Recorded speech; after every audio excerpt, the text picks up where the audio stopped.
My name is Michael Coleman. I'm a U.S. Marine Corps captain, 38 years old, husband, father, and for the past 4 years, survivor.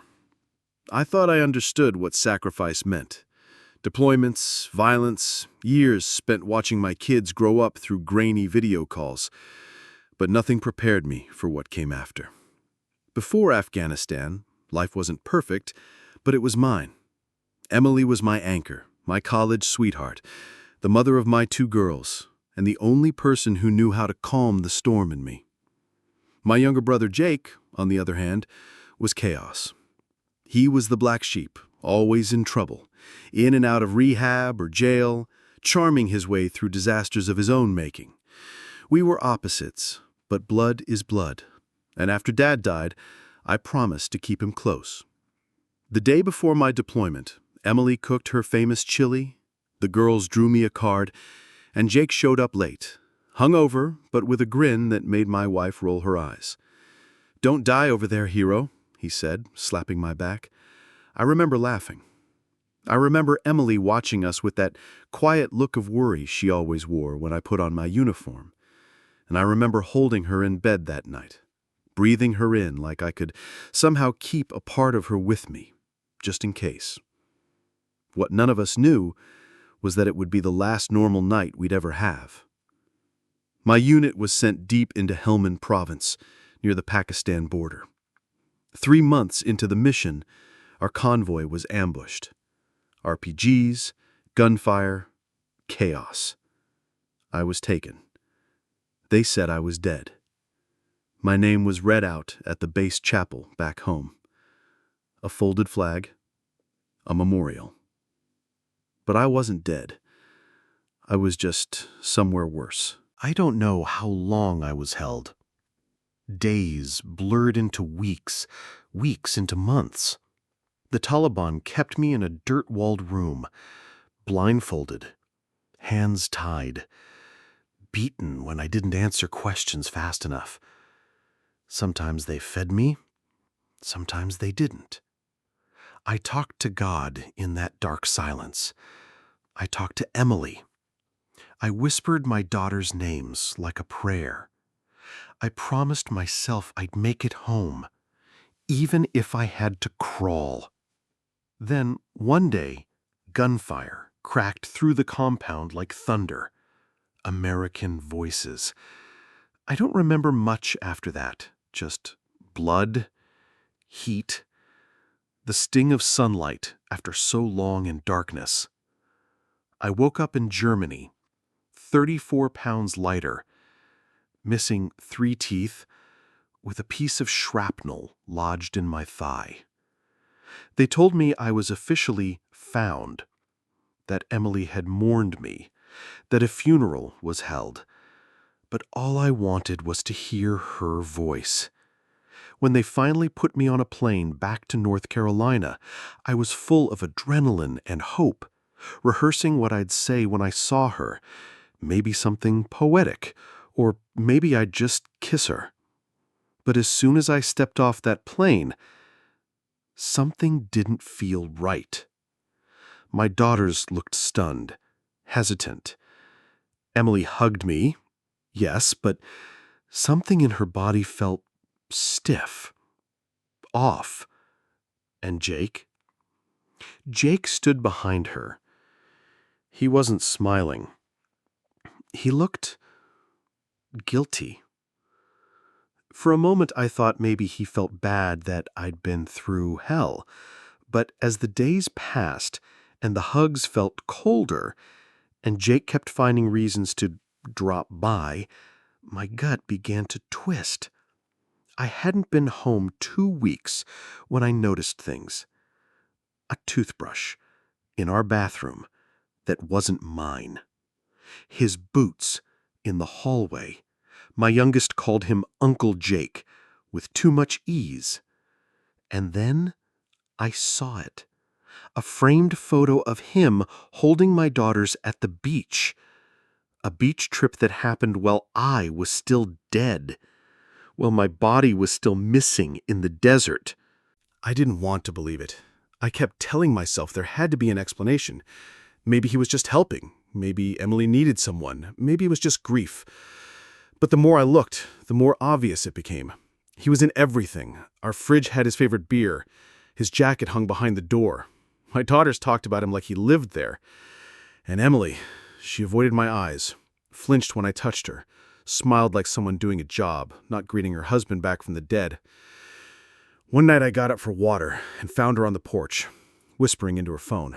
She didn't hear me step up behind her. She said, "I can't do this much longer, Jake. He's watching everything." And that was it. My whole chest went cold. I turned around and went back inside without a word. The next day, I confronted her. I didn't shout. I didn't cry.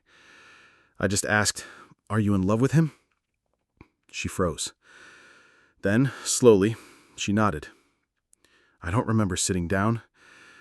I don't remember breathing. All I know is I felt like I was back in that cell in the desert, trapped, alone, forgotten. She told me it started a year after the military listed me as missing. She said she couldn't eat, couldn't sleep, and Jake was there. He had lost his best friend, she'd lost her husband, and somehow that grief turned into something else. We never meant for it to happen, she said, but it did. She looked me in the eyes and said, "I loved you. I really did."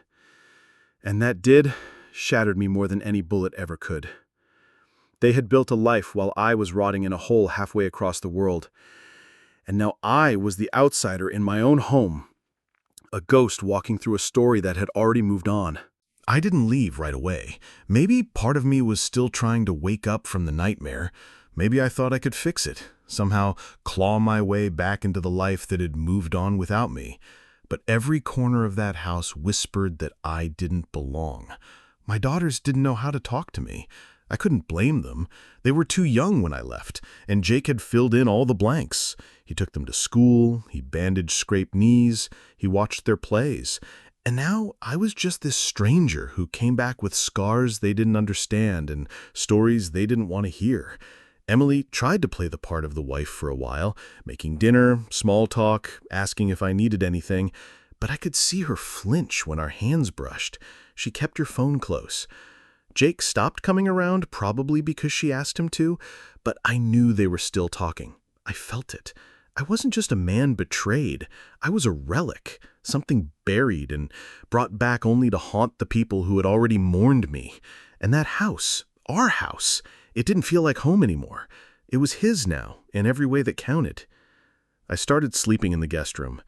The bed creaked in a way that made it impossible to forget I didn't belong. At night, I'd stare at the ceiling and try to remember who I was before the war, before I was taken, before she let me go. One night, I found one of Jake's old t-shirts in the laundry. That stupid thing should have meant nothing, but it smelled like her. I held it in my hands for a long time, and then I finally snapped. I stormed into the master bedroom and dropped it on the bed. "You forgot to wash his scent off this one," I said. Emily looked up from her book, startled. "What do you want me to say, Tom?" she asked, not even denying it. "That I'm a monster? That I'm weak? That I gave up on you?" I stood there shaking. "You didn't just give up on me. You replaced me with him." She looked away. "You were gone for 3 years. 3! And they told us you weren't coming back. I was alone. They buried an empty casket, Tom." I didn't care. I was still alive. And she let go of me anyway. That night, I packed a bag. My hand hovered over my daughter's bedroom doors, but I didn't go in. What would I say? I was just a memory to them, one that didn't fit anymore. I left before the sun came up. I didn't leave a note. There was nothing left to say. I didn't know where I was going. I just knew I couldn't stay in that house another second, not when every wall reminded me that I'd come back from hell only to find out my real war was waiting for me at home. I drove without direction, the highway unfolding like some endless purgatory between who I was and who I was supposed to be now. The sun rose behind me, but I didn't feel its warmth.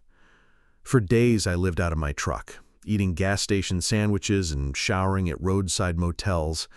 I stared at myself in mirrors, trying to recognize the man Emily had stopped waiting for.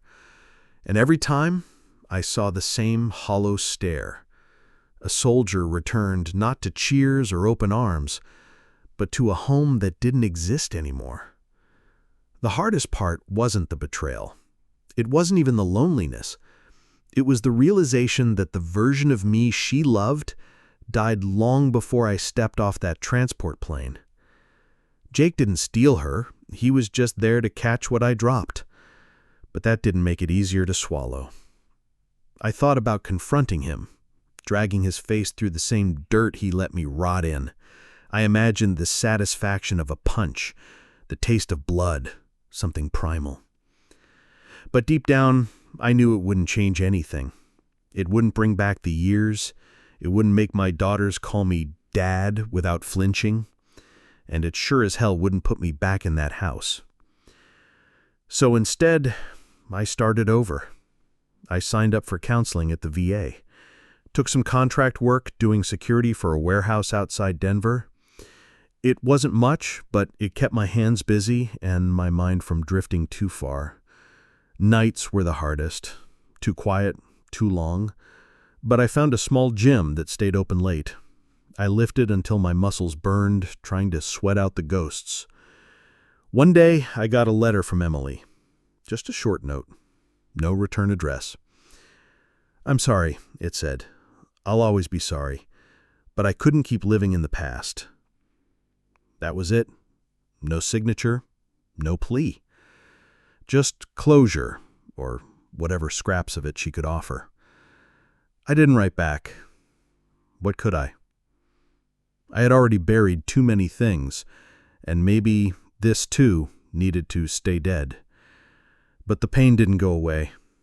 You don't just erase the smell of home, or the way her voice used to say your name like it mattered. You carry it.